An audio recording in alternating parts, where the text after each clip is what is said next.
persepsi perpajakan itu menjadi persepsi negatif.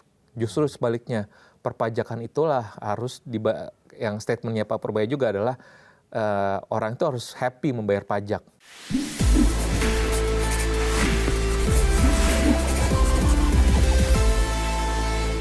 Ibaratnya gaji pas-pasan, kebutuhannya banyak ini.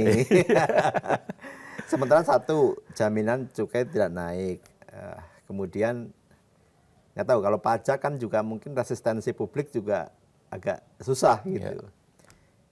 Celahnya di mana nih kira-kira menurut Bang Joshua untuk pendapatan negara ini diambil dari mana nih kemungkinan nih?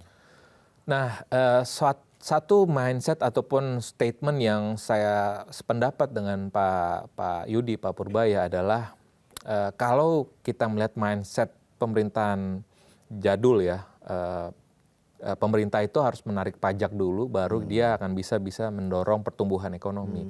Namun statement yang saya sependapat sekali adalah ya kalau pemerintah mau meningkatkan penerimaan, ya seyogyanya pertumbuhan ekonominya harus digenjot dulu.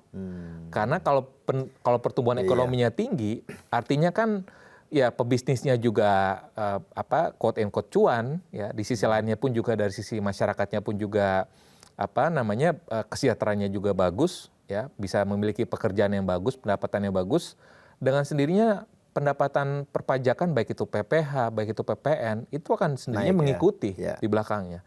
Jadi bagaimana logika berpikirnya itu saya pendapat sekali. Jadi artinya yang perlu dilakukan di tahap awal ini adalah bagaimana pendekatan perpajakan itu harus lebih ramah ya kepada pelaku bisnis, ya kepada perorangan juga. Agar bisnisnya berjalan ya. Ya betul, karena kalau misalkan dari awal saja pebisnis ataupun pelaku usaha sudah ditakut-takuti dengan target pajak, misalkan kenaikannya let's say di atas 10% dibandingkan tahun sebelumnya, tentu ini kan menjadi sentimen negatif. Artinya ya udah buat apa saya melakukan ekspansi kan untuk tahun berikutnya, karena pajak akan bisa ditarikin bisa lebih besar lagi dibandingkan tahun sebelumnya kan. Karena itu makanya sentimen seperti ini yang harus dihindari oleh pemerintah, bahwa menjaga sentimen ataupun saya sering menggunakan terms vitamin C ya.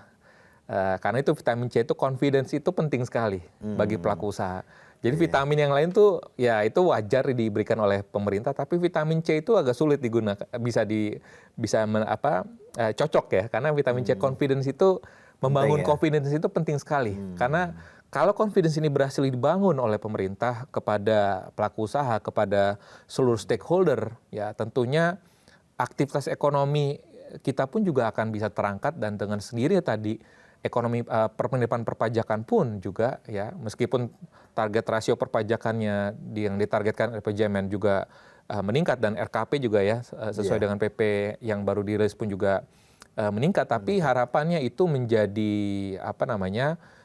arahan bahwa pemerintah melihat bahwa ada suatu kerja keras yang harus tetap dilakukan, dan tadi harus memberikan confidence dulu ya kepada pelaku bisnis dan juga seluruh stakeholder khususnya, agar jangan sampai persepsi perpajakan itu menjadi persepsi negatif. Justru sebaliknya, perpajakan itulah harus yang statementnya Pak Purbaya juga adalah orang itu harus happy membayar pajak ya. Karena kalau orang happy membayar pajak berarti dia udah ya tadi dari sisi perusahaannya dicuan dulu, dari sisi perorangannya, karyawannya dia mendapatkan pendapatan yang sewajarnya, yang bagus gitu ya, pendapatan yang baik gitu ya, sehingga dengan membayar pajaknya pun juga dengan happy. Ya, tentunya kalau kita bicara teknisnya tentu ya ini core tax system ini akan terus diupayakan, meskipun memang go live-nya memang masih terhambat ya. Tapi harapannya sih ke depannya saya berharap bahwa sistem ini akan perlahan-lahan akan go live gitu ya, sehingga ini akan bisa meningkatkan tadi penerimaan perpajakan. Dan yang lebih terpenting lagi sebenarnya kalau kita bicara Mas Irom adalah ekonomi kita itu adalah identik dengan ekonomi informal. Sehingga pada saat ekonomi informal ini tentu tidak akan bisa berkontribusi besar kepada penerimaan perpajakan. Sehingga PR yang besar lagi untuk seorang Menteri Keuangan adalah bagaimana memformalkan sektor informal di Indonesia. Dan itu saya pikir memang tidak mudah, tidak bisa kita kerjakan dalam satu malam. Tapi tentunya segala upaya untuk bagaimana misalkan meningkatkan mengkorporatisasi UMKM, menaik kelaskan UMKM, ya kan. Lalu juga bagaimana meningkatkan beberapa potensi pajak-pajak lainnya, ya, high net worth individual misalkan, ya. Lalu juga kita bicara pajak digital, ya tentunya ini debatable ya. Karena tentunya ekonomi digital kita lagi berkembang dan bagaimana itu tentunya ada suatu hal yang bisa kita bicarakan.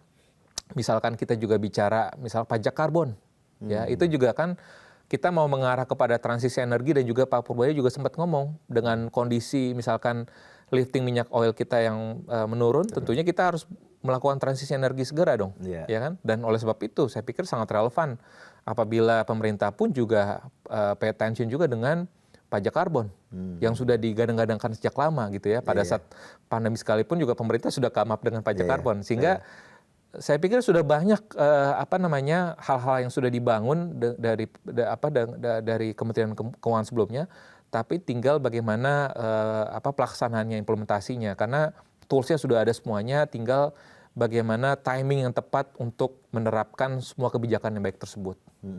Kalau kita bicara angka pertumbuhan ekonomi ini, Bang Joshua, kita lihat kemarin di Q2 kan lumayan ya, 5,12 meskipun ya banyak perdebatan di sana gitu. Ada yang ragu, ada yang percaya.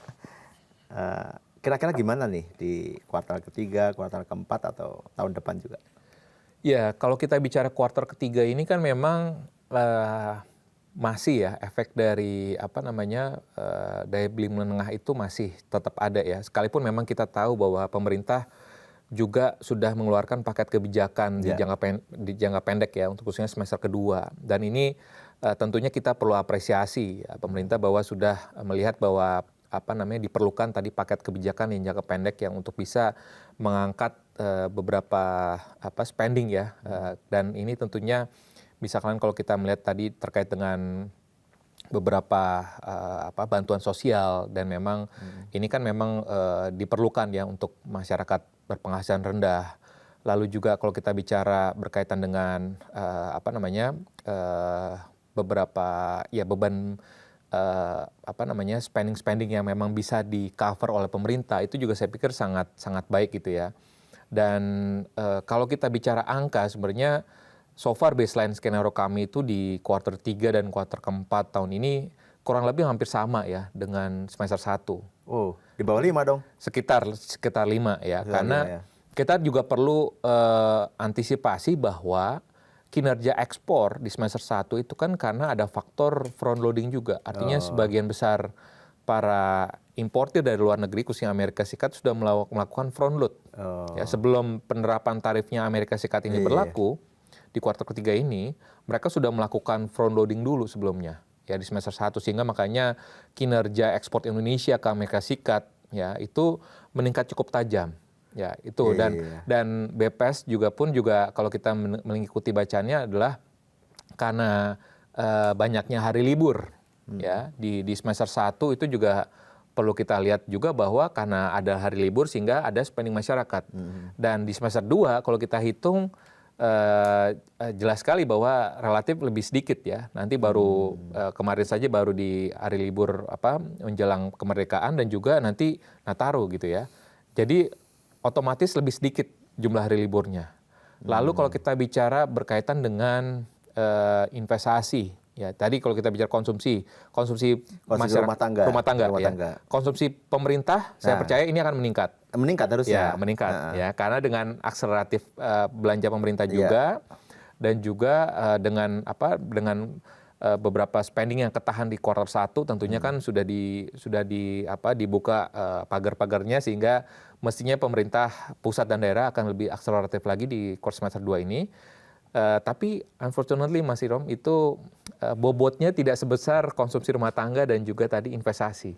Kalau kita bicara investasi pun juga ya, investasi saat ini pun juga baik itu FDI dan juga PMA dan juga PMDN.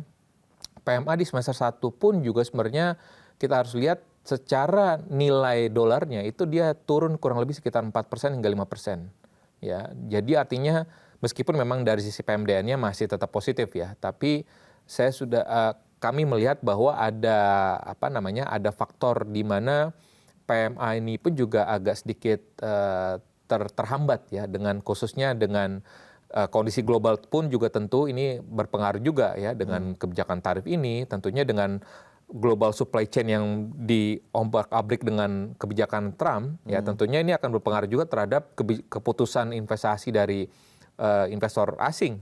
Ya.